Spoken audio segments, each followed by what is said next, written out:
Si c'est là, c'est que la Bible voulait dire. La Bible allait dire, je ne peux être baptisé qu'une seule fois. Mais la Bible dit que tu dois juste être baptisé une seule fois de la bonne façon. Si tu n'es pas baptisé de la bonne façon, ce n'est pas bon. Nous avons la Bible pour cela à Actes 19, verset 3.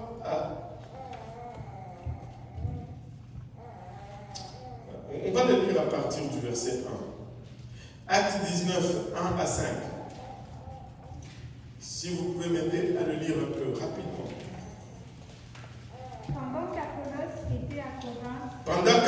était à Corinthe, Paul, après avoir parcouru les hautes provinces de l'Asie, arriva à Éphèse.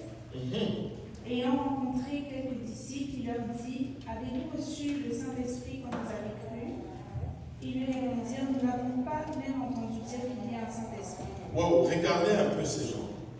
Paul leur pose la question, avez-vous reçu le Saint-Esprit lorsque vous avez cru? Laissez-moi poser cette question à cette congrégation.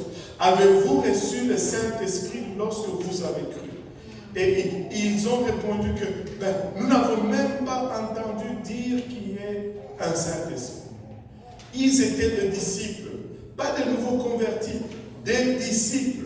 C'est-à-dire des gens qui sont en train de servir Dieu pendant longtemps et qui sont assaisonnés dans le service du Seigneur, comme beaucoup d'entre nous quand nous sommes venus à la vérité. Mais ils n'avaient pas la bonne doctrine. Et quand Paul réalise que la bonne doctrine n'était pas là, parce qu'ils n'ont même pas été enseignés que le Saint-Esprit existait. Moi, quand je lis ce passage, je ne sais pas pourquoi, je me rappelle toujours de cet ami au frère Mutombo. Il était un peu âgé, c'était l'ami du frère Mutombo, il s'appelait Serge. Il n'a rien à voir avec le pasteur Serge. Lui, il était très turbulent, très très turbulent. Il était fils unique, ses parents étaient quand même assez aisés. Mais alors, un enfant gâté, pas possible. On l'a envoyé dans toutes les écoles, il a été chassé. On l'a envoyé à l'internat, même à l'internat, c'était un enfant gâté. Un jour, il rentre chez lui, il n'y avait personne, tout le monde était un peu ailleurs. Il ouvre le frigo, il voit des papayes. Là, il mange cette papaye. Et puis, il s'en va. Maintenant, quand il rentre, quand sa mère le voit, ouvre dans le frigo, elle regarde, mais les papayes ne sont pas là. Elle demande, mais qui a mangé les papayes? Là, lui, voulant s'innocenter, il dit, ce n'est pas moi. Et là, sa mère demande à tous les cousins, cousines qui étaient là, mais qui a mangé les papayes? Ce n'est pas moi. Et là, sa mère était fâchée, il dit, mais moi j'ai laissé les papayes pour mon fils, vous avez mangé. Qui a mangé les papayes de Serge? En fait, il ne savait pas que les papayes c'était pour lui. Il s'est volé lui-même. Là, comme il avait dit qu'il n'avait pas mangé, il ne pouvait plus dire que oh, c'est moi, et il est venu raconter, on criait. Donc, il ne savait même pas que le Saint-Esprit existait. Donc, il ne pouvait pas aller le chercher parce qu'il ne le savait pas. Au verset 3, quand Paul réalise cela, il leur pose maintenant une question regardant la doctrine, ou plutôt regardant leur pratique. Verset 3. Il dit, de quel baptême avez-vous donc été baptisés? Ils répondirent, du baptême de Jean. Oui, versets 4 à 5. Alors Paul dit, Jean a baptisé du baptême de repentance, disant au peuple de croire en celui qui venait après lui, c'est-à-dire en Jésus-Christ. Sur ces paroles, ils furent baptisés au nom du Seigneur Jésus. Alléluia. Maintenant, regardez ceci. Il leur demande, mais comment donc avez-vous été baptisés? Ils disent, par Jean-Baptiste. Maintenant, il y a plusieurs arguments. Vous savez, l'homme est particulier. Allez demander à Caïn si cela a fonctionné.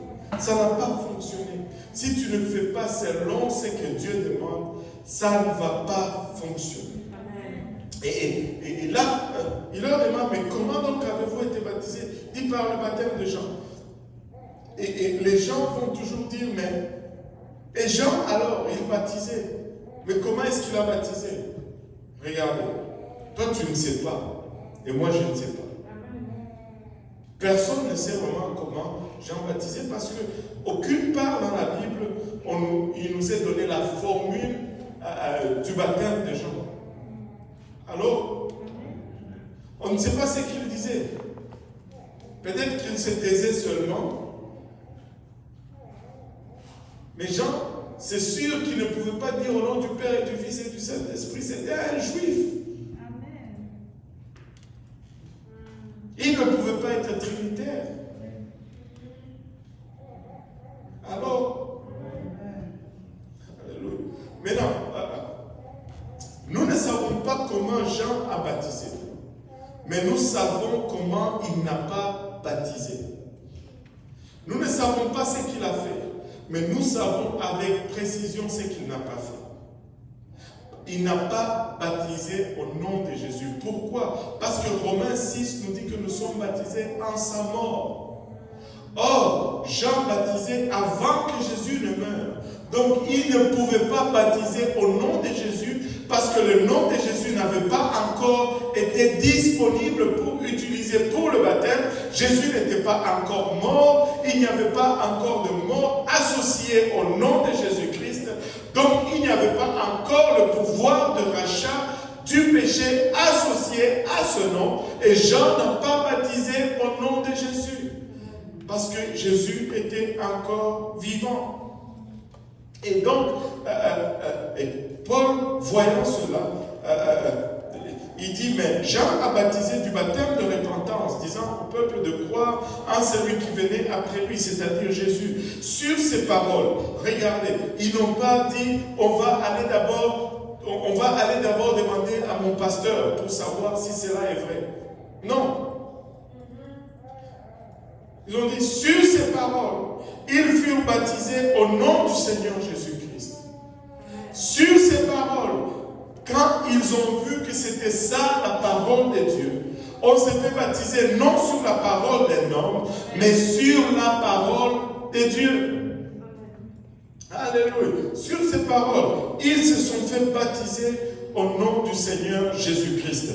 Pourquoi est-ce que je dois être absolument, que tout le monde dise absolument baptisé au nom de Jésus-Christ? Premièrement, parce que lorsque je me fais baptiser au nom de Jésus-Christ, je suis en train de revêtir Christ. Littéralement, j'entre dans Christ. Je m'habille avec Christ. Galates 3, 27 nous dit, vous tous qui avez été baptisés en Christ, vous avez revêtu Christ. Je ne peux pas être baptisé en Christ si je ne suis pas revêtu. Je ne peux pas revêtir Christ si je ne suis pas baptisé en Christ.